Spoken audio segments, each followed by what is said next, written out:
Nakakakilabot ang natuklasan ng ating kaibigan. Tungkol po ito sa maganap. Mayroon talaga guys, kumpirmado na mayroon po talagang malalakas na lindol po dito sa Mindanao. Ito po ang nakakabahala dahil si kaibigan mismo ang nakakita nito, kaya makakausap po natin ang ating kaibigan. Sa lahat po ng makapanood, nasa inyo lang po ang pagpapasya kung maniniwala po kayo. Hindi po kami naghikayat po ngayon na ito ay paniwalaan po ninyo.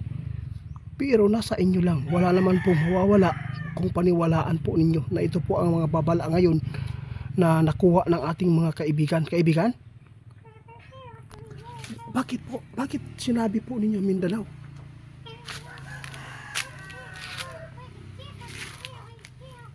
Ito ang nakita ninyo doon sa inyong karian?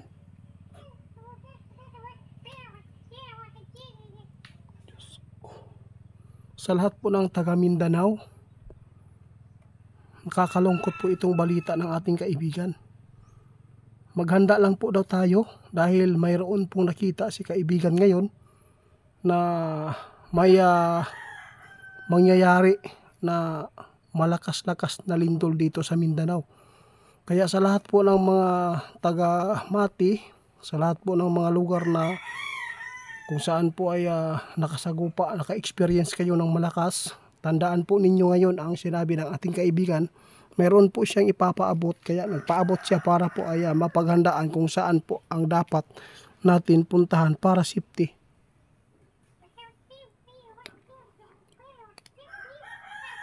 Diba? Di ba kaibigan, doon sa Cebu, yun po nakita po ninyo. Naku po, nakakatakot po ito guys. Dahil si kaibigan mismo ngayon ang nagpaabot dito sa atin. Pinuntahan po tayo dito ngayon.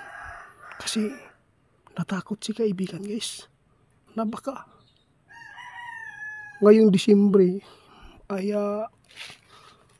makaranas po ang mga taga Mindanao ng malakas na pagyanig. Kaya sana po, lalo na mayroon pong hinuhulaan po yung pastor ngayon na mayroon pong anong tawag dito, earthquake na malakas. Oo, yun po. At saka yung tsunami, typhoon. Pero yun,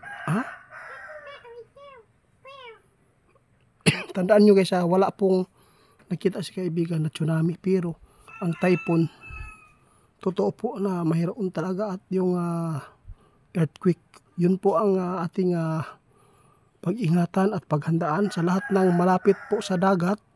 Kung mayroon man kayong mga bahay ngayon na may mga biyak po, mga bitak ang inyong mga wall dahil sa pagyanig noong niyanig po ang Mindanao ng 7.9 magnitude, no? Kaya mag-ingat po kayo.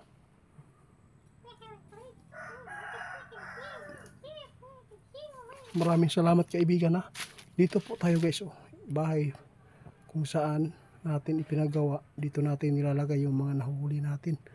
Kaya mag-ingat na lang po tayo dahil si kaibigan mismo po ang nagpaabot.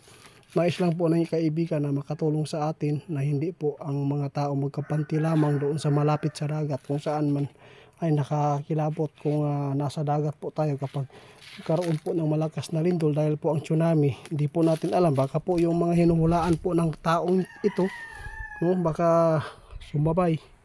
Huwag kayong maniniwala na yung mga sinasabi nila, yung nag-predict, nag-vision, yung nagpaabot na hula na magaganap sa Pilipinas. Kaya nagkaroon po daw ng ganito dahil po sinasakyan po daw ng diablo dahil po sa mga panghula ng mga tao. Hindi po yan totoo. Hindi po yan na makapagbigay po ng ganyan na mga pangitain. Kung paniwalaan na po niyo ating kaibigan, hindi, walang sasabay po na diablo dito kaibigan. Marami nagpaabot kaibigan. Dahil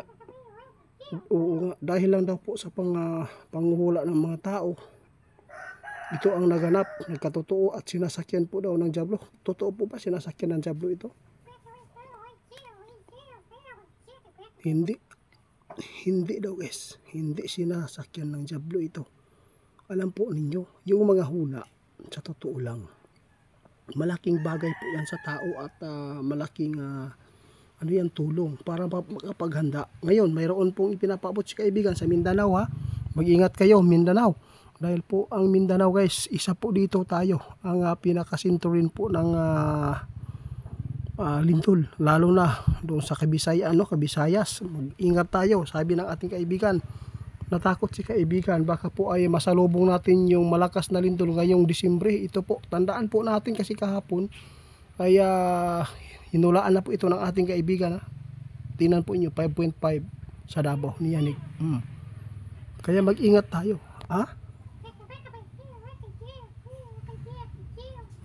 Sabi ng ating kaibigan guys, alam po ninyo, yung nakita nila, hindi po nila nais itong ipaabot at hindi po nila gusto ito, pero nakita po ng ating kaibigan, napakaraming tao nagkampante at maraming tao namamatay dahil sa doon sa mga matataas na mga istorya ang kanilang bahay, natatabunan, nadaganan ba. Kaya ayaw po ng ating kaibigan. Kaya kung mayroon man pong mga ipinapaabot ang P-blocks na dapat po nalisanin po yan sa lugar na yan, kailangan po wag po natin pahinayangan ang ating maiiwan na mga material na bagay. Kaya ang importante ang buhay natin, dahil wala na po libre at wala na pong buhay na maibabalik pa. Kung sakali man nawawalan po ang ating hininga, wala na tayong hininga. Di ba kaibigan? Ginawa ng ating kaibigan ito guys, na magpaabot kung ano man po ang nakita ninyo na mangyari. Ito, huwag kayong matakot, hindi ito masasakyan ng dyablo, dahil po paalala ito at makakatulong ito. Kailangan po natin magbalik loob, manalangin at maghingi ng tawad sa Panginoon dahil sa ating kasalanan na gawa po dito sa mundo.